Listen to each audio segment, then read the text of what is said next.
આમ ગુજરાતમાં જે દારૂ પહોંચે છે તે ક્યાંથી પહોંચે તે લોકો જાણે જ છે કે દારૂ ઉડીને જતો નથી કે ટનલમાં ઘૂસીને જતો નથી.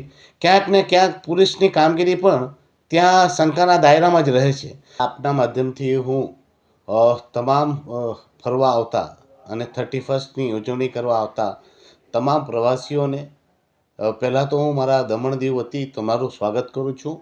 અને આ બાબતે હું તમને એ કહેવા માગું છું કે જે કોઈ 31ની ઉજવણી કરવા માટે દમણ આવે છે કે દીવ આવે છે તેઓએ રાત્રે પહેલી વાત તો નશાની હાલતમાં દમણ છોડવું કે દીવ છોડવું નહીં. અને જો તમને કોઈ દમણમાં અહીંયાથી પાછું જવા માટે એટલું મજબૂર બનવું પડતું હોય કે અહીંયા કોઈ રહેવાની વ્યવસ્થા નથી, તો આપ સૌને વિનંતી કરું છું કે આપ મારા નંબર ઉપર કોન્ટેક્ટ કરી શકો છો અને તમને હું મારા સમાજનો જે કોળી પટેલ સમાજનો હોલ છે ત્યાં રહેવાની વ્યવસ્થા કરી આપીશ. તો એક વાતનું ધ્યાન રાખવું કે પીધેલી હાલતમાં જીવને જોખમમાં રાખીને દમણથી બહાર જશો નહીં. અને બીજી વાત એ કહેવાની છે કે લાસ્ટ 5-7 વર્ષથી ગુજરાત પોલીસ જાણ જોઈને દમણના ટુરિસ્ટોને ટાર્ગેટ કરે છે અને આ લોકોને રાત્રે પકડીને રાત્રે અમને પકડીને જેલોમાં બંધ કરી દેતી હોય છે. તો આ હેરાનગતિ ઘણા વર્ષોથી થઈ રહી છે, જેના લીધે અમારા ટુરિઝમને અને અમારા વેપારીઓને નુકસાન થઈ રહ્યું છે. હવે હું એ પણ કહેવા માગું છું કે ગુજરાતની પોલીસ અને વલસાડ પોલીસને કે ભાઈઓ, તમે જો ડ્રાઈવર પીધેલો હોય તો જ આવી કામગીરી કરો. સાથે ડ્રાઈવર પીધેલો ન હોય અને ગાડી ચલાવતો હોય તો પેસેન્જરોને હેરાન કરવાનું બંધ કરો. કેમ કે જે ટુરિઝમના આવે છે અને ટુરિસ્ટો જે ટેક્સ પે કરે છે તેમાં 100% રૂપિયા કેન્દ્રને જ જતા છે અને એ કેન્દ્રને જ ફાયદો થતો છે. અને અમારું ટુરિઝમના વિકાસ થવાથી પ્રદેશના સાથે સાથે દેશનો પણ વિકાસ છે, જેમાં આપ કનડત ન કરો. બાકી આમ ગુજરાતમાં જે દારૂ પહોંચે છે તે ક્યાંથી પહોંચે તે લોકો જાણે જ છે કે દારૂ ઉડીને જતો નથી કે ટનલમાં ઘૂસીને જતો નથી. ક્યાંક ને ક્યાંક પોલીસની કામગીરી પણ ત્યાં શંકાના દાયરામાં જ રહે છે. ને હું એક વાત ચોક્કસપણે કહું છું, જેટલો દારૂ દમણમાં ઇઝીલી મળતો નથી એનાથી ઇઝીલી ગુજરાતમાં દારૂ મળી જાય છે.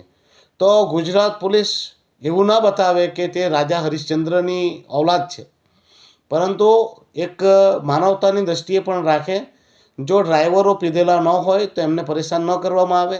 અને ફરીથી દમણ ફરવા આવતા તમામ મારા ટુરિસ્ટ ભાઈઓ બહેનોને એટલી જ કહેવાનું છે કે પીધેલી હાલતમાં ગાડી ચલાવશો નહીં, જીવને જોખમમાં નાખશો નહીં.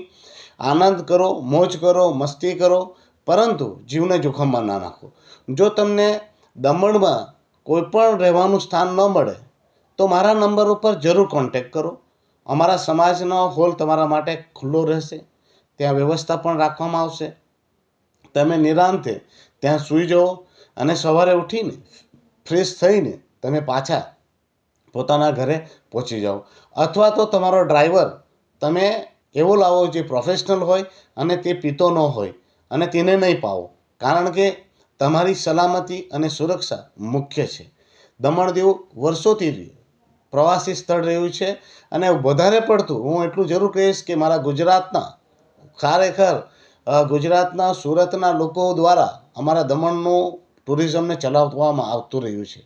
તો આપ સૌને ફરીથી વિનંતી કરું છું કે 31માં આવો, વેલકમ છે તમારું, પરંતુ સુરક્ષિત રહો, સલામત રહો, એ પણ અમારો ઉદ્દેશ છે. બસ આટલું જ કહેવાનું. તમને જો રહેવાની વ્યવસ્થા ન મળે તો મારો નંબર 9825844410 ઉપર જરૂર સંપર્ક કરજો.